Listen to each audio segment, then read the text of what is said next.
and also my place in Nimkiajbekong, which is our language camp for youth and elders on the land north of Elliott Lake. That's where I spend probably most of my time, but it really feels like I'm going back and forth quite a bit. I need to come here for Wi-Fi and to do work, since we have self-service out there, but sometimes it's kind of spotty. Nanook, hi, my niece. Nanook is adopted daughter of my brother Isaac, and so I know Nanook and I know each other pretty good. So it's really nice to see you. Good to see you too. Yeah, my little sister. Good to see you. Yeah, I miss so you much. So that's where I am most of the time. I just got back. I got a wicked sunburn out there from, it was really beautiful. The weather was great. We did a whole lot of gardening this one day, and the black flies were just, oh, you know what I mean? Like this, and you're going like this, and oh, it wasn't fun. But I got wicked sunburn, and you can't see it, but I have like all these little dots all over my, like these real red dots, and my face was swollen. It was not a lot of fun, but I love it up there. It's pretty, it's not north, but it's definitely like about half an hour from Elliott Lake, which is, I would say, about a good hour from the north shore of Lake Huron. Surprisingly, the climate kind of changes when you go up that far. It like everything's about a week behind even the north shore. So when the fiddleheads were coming out along the north shore, we still had to wait like a while before they'll come out up at Nimkiajbekong. For some reason, once you go past Elliott Lake, it's just, there's a different weather kind of pattern that happens there. Our language camp right now is, we have about 6 cabins. We've built a cook shack. We have to redo our lodge. Our lodge kind of got, the poles got kind of mangled. Like it's a big lodge, right? And so it's not like, I'm not talking a sweat lodge, I'm talking like one of the bigger kind. And in the winter, it just was too much snow and ice, and too much weight. So we have to redo that. Otherwise, there's about 10 people there right now. We aren't welcoming visitors at all. These are people who are regularly there, who have a cabin, or who are used to coming and staying. Everybody's under quarantine. So like I'm under not quarantine, but self-isolation in our own houses / cabins. So Isaac and Shannon are under quarantine. I'm under quarantine with Mary, one of our elders, Mary. Quinn and Taryn are under quarantine. Nimki's under quarantine. So we're all like, whenever we come out, we're 15 feet apart from one another. We can't really like gather right now, which sort of sucks. We had to put on a sign outside our gate that sort of said, like no walk-ins, because it's surprising how many people from town just like nonchalantly just walk right in, just they just drive in, they're curious. They want to know what kind of camp it is, and they just walk in, like no regard for anything, and that's what I'm noticing is like nobody's really social distancing. People are just kind of like hoping like their mind power will keep it at bay or something. I don't know, but all the old teachings, they say, everything I've heard is that during the times of plagues or the times of pandemics in the past, the old people always said, you separate, you don't share dishes with each other, you keep at a distance, you go off in your little family group. There was ways that the elders had to survive pandemics. They also foretold about these things, and they said that it will come again, and it might come in our lifetime. They said that if it does come in our lifetime, it might be worse than what it was originally. And we know that we might face a second wave and all that. So I really hope that all of you are able to take precautions, have access to clean water, or water at least to be able to wash your hands and do all the things that you need to do to stay safe. Um, I know it's really mentally taxing to be constantly like on guard for this. And also a lot of you are working in community and you're helping others. So it becomes like challenging, but just don't let your guard down. Even if you're tired, try not to, because it could mean the difference between, you getting sick or not getting sick. And also others, right? So protecting everyone in our communities too. So it is really hard. This pandemic's on everybody's mind. But I also, recognize that there's probably any way that we could go with this discussion today. I mean, we could talk about movies. We could talk about. I love movies. I watch movies like whenever I get a chance. I don't like horror movies. I think I've outgrown it in my life. Like just because I'm 53 now, so just it's I just don't get off on it anymore. And things like too much violence and stuff, I can't do it anymore. I used to be able to, but maybe the fact that the world has so much violence in it just is like I'm getting enough of the violence in reality. I don't really need to see it in movies. And we could talk about medicines, plants, the bush, the water. We could talk about paintings. We could talk about Valentino or fashion design. We could talk about what happened with Wet'suwet'en or anywhere else. We could talk about beadwork. Uh, we can't talk about Métis politics. Sorry. Anybody who's Métis just knows that that's like a no-go. We can't do that. Not if we want to have an enjoyable evening. So, oh, I'm drinking just regular tea, red rose with a little bit of milk in it, because I'm kind of like old-fashioned that way. And we could talk about recipes. I don't know. What do you guys want to talk about? You could ask me questions. I think that would be better, just to like go back and forth a bit, because I don't want to sit here and talk for 2 hours straight. All of you will have your eyes will glaze over. You'll be like, holy shit. There's a saying in Ojibwe, it's zom don, and it means like too much mouth. Christy, Yeah. so we just like started recording on YouTube. Yeah. FYI. But before you came on, we were just, I was wondering if you could like, I don't know if you remember that time when we were in Batosh and you were like talking to me and Danny about kind of like the problem with putting like our peers and Indigenous folks on pedestals. Yeah, like I don't know, it came up as we were like preparing for the call, but I thought it was a really good, like I always remember that, and so I thought it would be really cool if you shared that with everyone. Sure. So my experience, of course, is that, I grew up with my dad, Tony, and my mom, Judith, and my brother and sister, my brother, Shane, and my sister, Suzanne.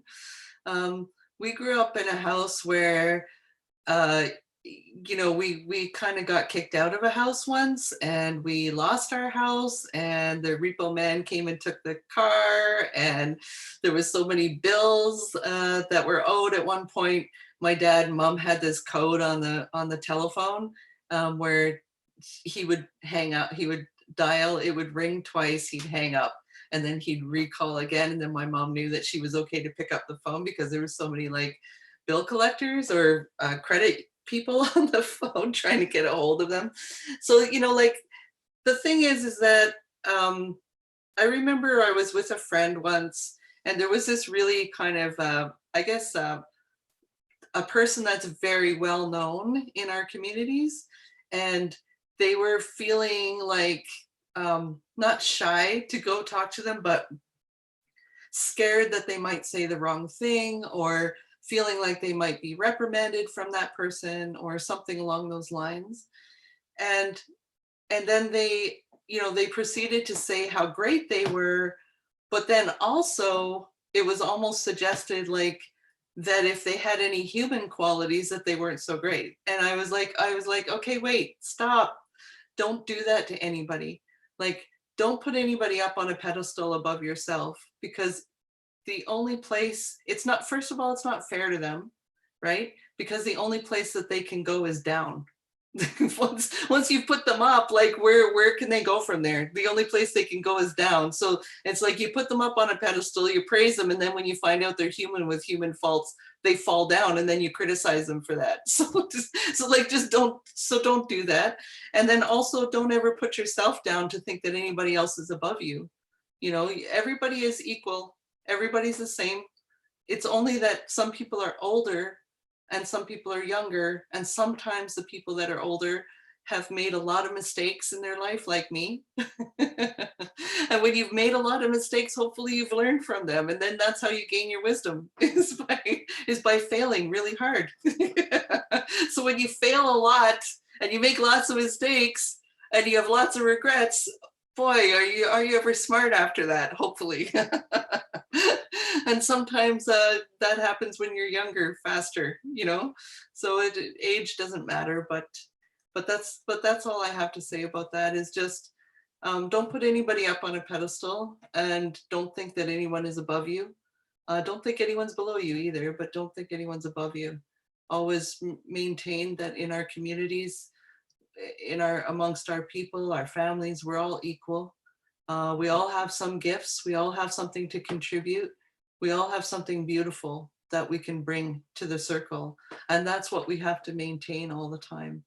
So also, I remember this one time, this woman came up to me, and I was just really tired that day. And at about this time of the day, normally my brain starts to kind of shut down. I'm a morning person. I know some people, like, it's like this whole like divide. If you're a morning person or if you're an evening person, if you're a morning person, you know, you might annoy evening people, you know, because I'm pretty energetic in the morning. And then by the evening, I'm just like, I'm done. My brain, I've expended all of my energy during the day, and I'm brain dead. But so this lady came up to me, and she was really enthusiastic. You know, she really loved my art, and she wanted to talk to me. And my brain was just like, it was at the point where I was just drained, and I couldn't give her what she was obviously needing from me at the moment, even though I was trying. And I could see the disappointment in her face just like sink like this. And I was like, shit. I'm just human, and I didn't mean to disappoint her. But that's another thing to think about, is never put anybody up on a pedestal just because they happen to have a big mouth and a good platform on social media. So, okay, that's all I have to say. I was wondering maybe if you wanted to share any like book or movie recommendations, or what you've been reading or watching, that sort of thing. Okay, so books, I'm going to be really boring and nerdy. The only books I've been reading lately are just my language books, because it's all I seem to have time for. So I really like Marianne Corbier's books. She teaches out of the University of, Sudbury, in Sudbury. Marianne Corbier, and she's an amazing language teacher, and she has some really cool, like really good books to be able to learn the language with. They come with CDs. Movies. So for movies, we could go a whole gamut of movies. Like, we could go into romantic comedies, we could go into, you know, all sorts of stuff. What I've watched recently that I keep coming back to is I really like biographies, like biopics. So I like, I'll watch anything like Malcolm X. I just watched the one on the Black Panthers recently. I love that kind of thing. I love documentaries and then biopics. So I've seen the one with Malcolm X, God, like 10 times at least. I like the movie Gandhi, even though even though the star was like not Indian, which was problematic for me, but I did really like the movie. And and I like any movies like that. Recently I've watched What About Bob with what's his name? Bill Murray. It was like one of his better roles, and it was just it was just really funny, and it was a good laugh. And I enjoyed that. I turned on the most recent one of Little Women. It was unwatchable as far as I could see. Like I had to turn it off. It was just too much like talking over each other and chatter and like life that I couldn't identify with. Um, so those are sort of the bigger blockbuster ones that I've been kind of like checking out, and I've been sort of delving into some of the older ones like 70s, 80s, and 90s. I watched Escape from Alcatraz the other day with Clint Eastwood. Even though he's a racist bugger, it was still a really good movie, and so I watched that the other day too. Cool. I also wanted to ask about the language camp, just about like what life is like at the camp and what it's like running a camp, or the sort of tasks you'll have or activities you'll do, that sort of thing. So it depends. In the winter time, we have a lot of time for language, and before COVID-19, we were able to like gather every day in a house and basically do language. Sometimes it would just turn out that we would do language from morning till night sort of thing. We'd play games and just talk and try and figure words out and things like that. Other times when the weather starts to get good, we have a lot of tasks that we have to do. So we have, like right now we're putting our garden in. I think somebody dropped a bear off last night. So people were in the cook shack cleaning the bear. We've got a freezer going. There was somebody who went and got some ducks, or geese, I mean. So they were roasted. And the other day, Isaac took us out and did fire teaching. So that was really cool. We were able to get some of the materials to make a fire bundle, and he'll be, when we get the chance again, he'll be showing us like how to start a fire with the flint and how to keep your bundle and how to use shketagan. Everybody calls it chaga, but Anishinaabe, it's called shketagan. It's that birch that grows on, it's the fungus that grows on the birch. Everybody pretty much knows what that is, but you have to get it off of a live tree. It's considered pretty mysterious and sacred. Like you can drink it in tea, but you can also use it. How they use those little fire bags that people talk about and what you see in museums and stuff. It was actually the firekeeper's job was really super important. They had to have their bundle ready with all of their little flammable, tiny little things. Like we went and gathered, what did we go get? We went and got little tiny grass. We went and got shketagan. We got we had to take some cedar and like basically just peel it off like the tiniest little strands, almost like thread. We had to take like as if you're making kindling for little people. So we had to make little tiny pieces of sticks, almost like matchsticks, and then take a knife and put little notches in them like that. And make this little, so we're making a little tiny fire bundle. We also had to gather some birch, I guess the white birch, when sometimes that the thinnest of the thinnest sort of paper just kind of hangs off in strands off a birch tree, if you've ever seen that. Anyway, we had to gather some of that. So we're making basically like a nest. And then we're going to take the striker and hit the flint and try and start the fire like that. But so once it's started with that shketagan, if you have a coal in there, that coal will keep burning. That little ember will keep burning in that shketagan for a long time. So fire keepers used to put that piece in their fire bags and carry it from camp to camp, so that when you wanted to start a fire again, they had the burning ember inside that shketagan. So because it burns so slowly and consistently and it won't go out, that's part of the job of the firekeeper was to carry that fire from camp to camp.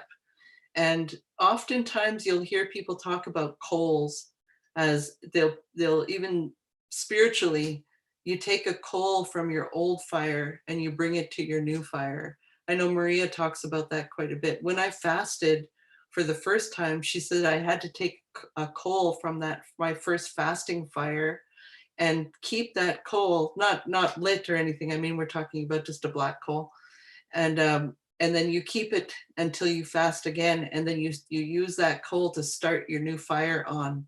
And she also talked about her dad would take a coal from their wood stove, and when he would go into the bush trapping for 6 months, he'd bring a coal from their wood stove with him to start the fire out in the bush. And everywhere he went in the bush on his trap line, he'd have that coal with him, and then he would bring one back and put it in the fire when he got back home 6 months later.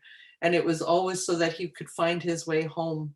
And there's a whole bunch of spiritual also teachings about coal and the black coal that comes from that you put on your face. Like even the word for fasting means like you're making your face black, because when you get put out to fast, you're supposed to paint your face all black with that coal. And it's about connecting with the fire, which connects with the sun. So it's all one, really. So that's what I know about the coal and the Shkatagan and what we do, like what we did with the fire teachings. Also, what do we do up there?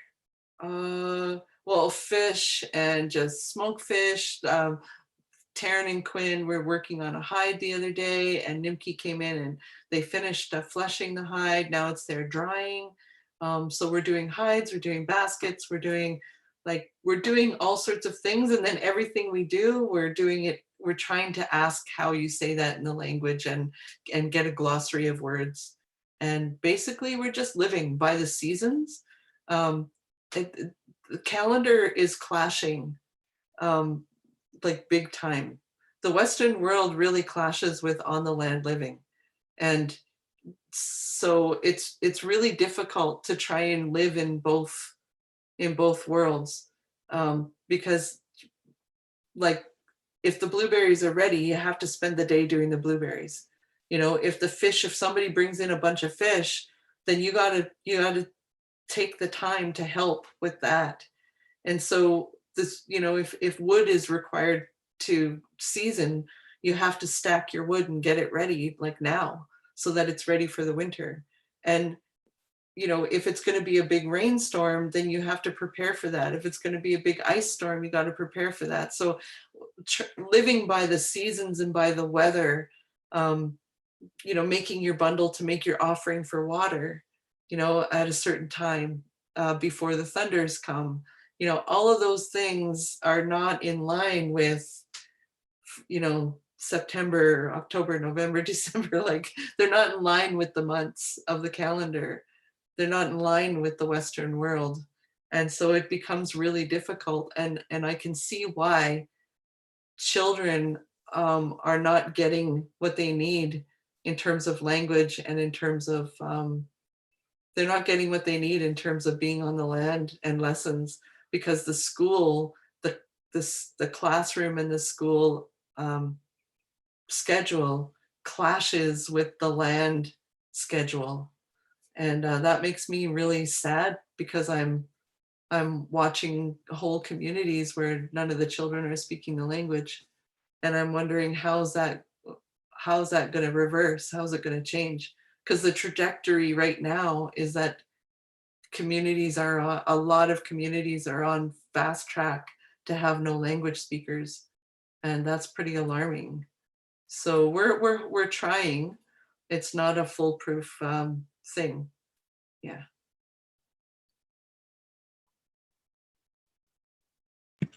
Miigwech. I've heard that you do a tattoo ceremony. I was wondering if you wanted to share a bit about that.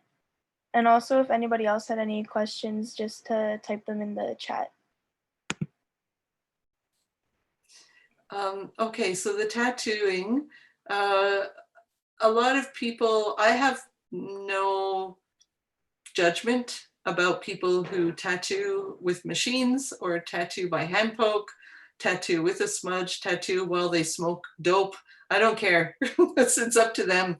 I don't. I do it in ceremony, especially face tattoos. I feel like there's a real energy that's happening now with the earth, with what's going on with climate change and the earth, and that energy is also speaking to us as human beings, and that after 150 years of not tattooing our faces and tattooing our bodies, it's just almost like we're sort of shaking colonialism off, if you know what I mean. It's like we're kind of just shaking it off, and these things are coming back in full force. And the reason why I sort of see it as something that is connected to the earth is because it's simultaneously happening among Indigenous people, it seems like, across North America. So at the same time, all of the different nations are also revitalizing their tattoos at the exact same time. And that to me is like really exciting to witness, especially among Inuit women, to see like the face tattoos coming back like so strong. It's like, it's inspiring, like really inspiring. But what I can say is that about in the 1850s, there's a very few 1850s, 60s, 70s, there's a few written accounts from Europeans who talk about the tattoos that they saw on people. They also talked about the red paint, the Onaman paint, which is like red ochre from the land.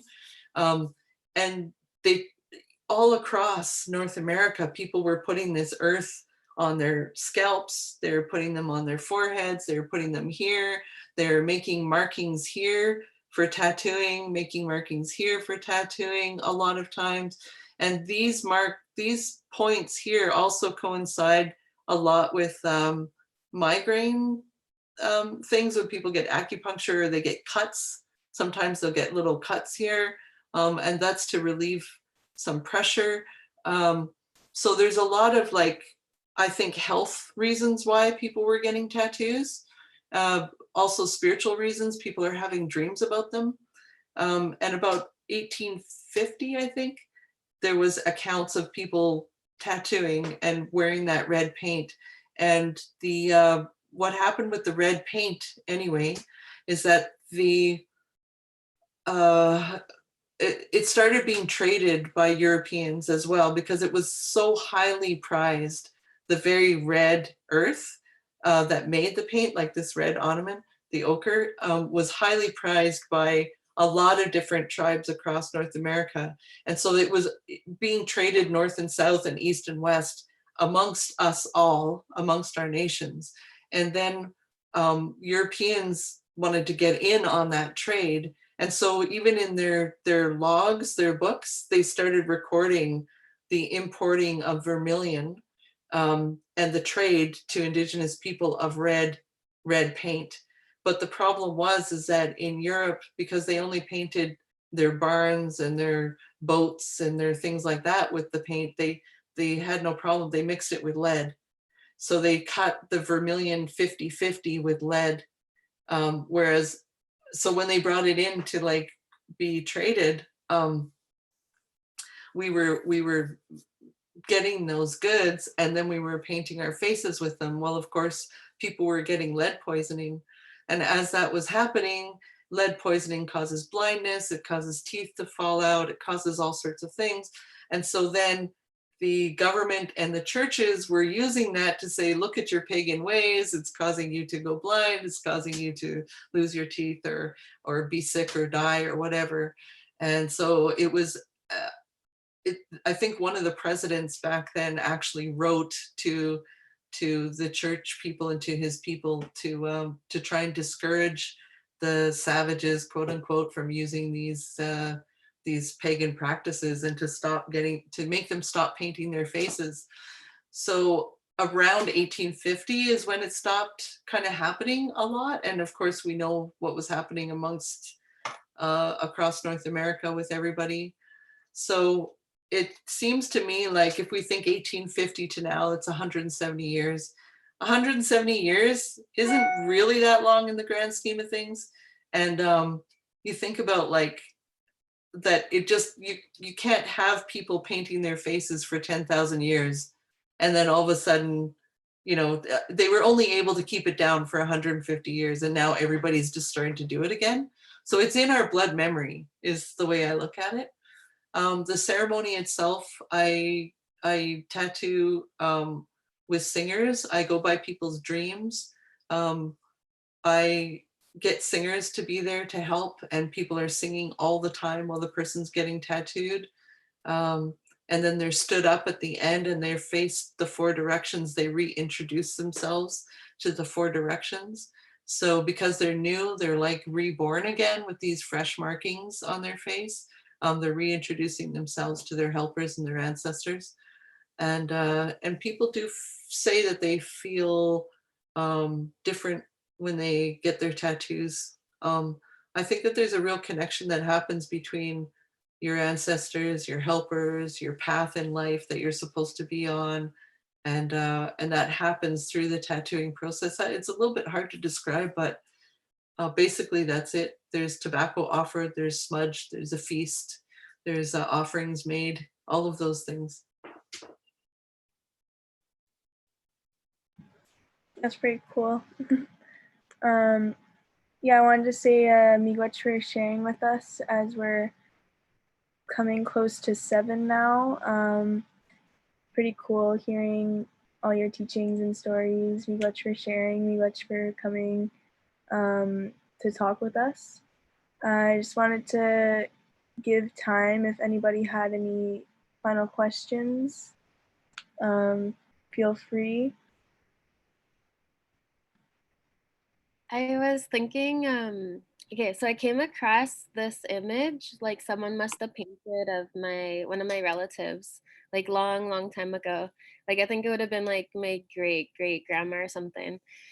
So anyways, it was like an image of her, but it was like, I don't even know like who drew it or what the context was, but they had her, and then she was like wearing like a cradle board, and like they also kind of like talked about like the beadwork that she had, and she was wearing like quill work and all these beautiful things.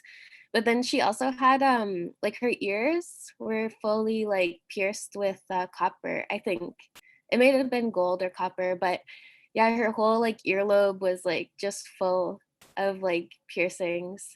So I was wondering if you like ever came across anything like that or know about piercings in a traditional way.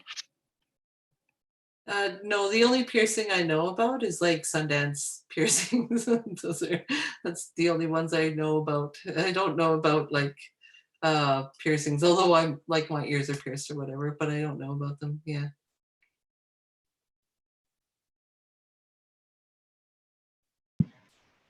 Does anybody else have any questions, comments? I want to see Cole's beadwork.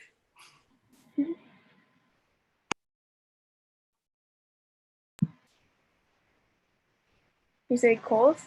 Yeah. Cole, show us your beadwork.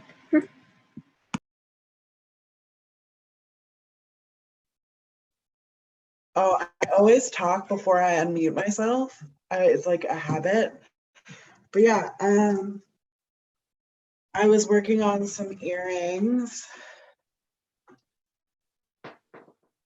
So there's like an opal resin center, and then some silver lined beads and purple, and then there's amethyst like rhinestone banding around it, and I'm gonna put them on hooks. So I finished backing this one, and then I'm backing the other one now.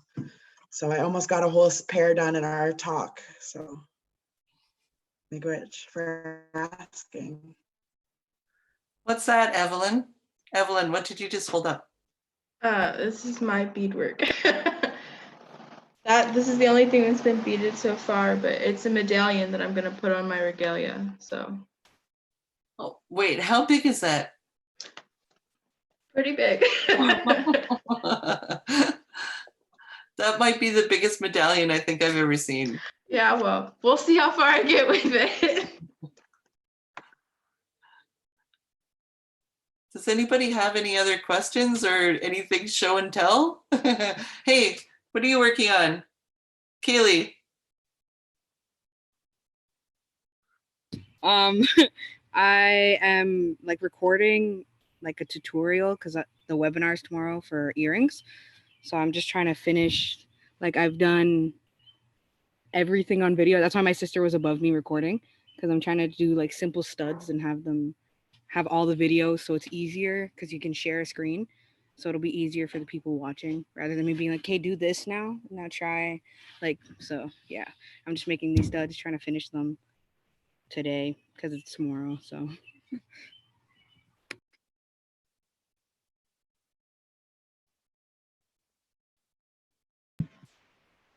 All right, so I think now we're gonna end the live streaming and then just go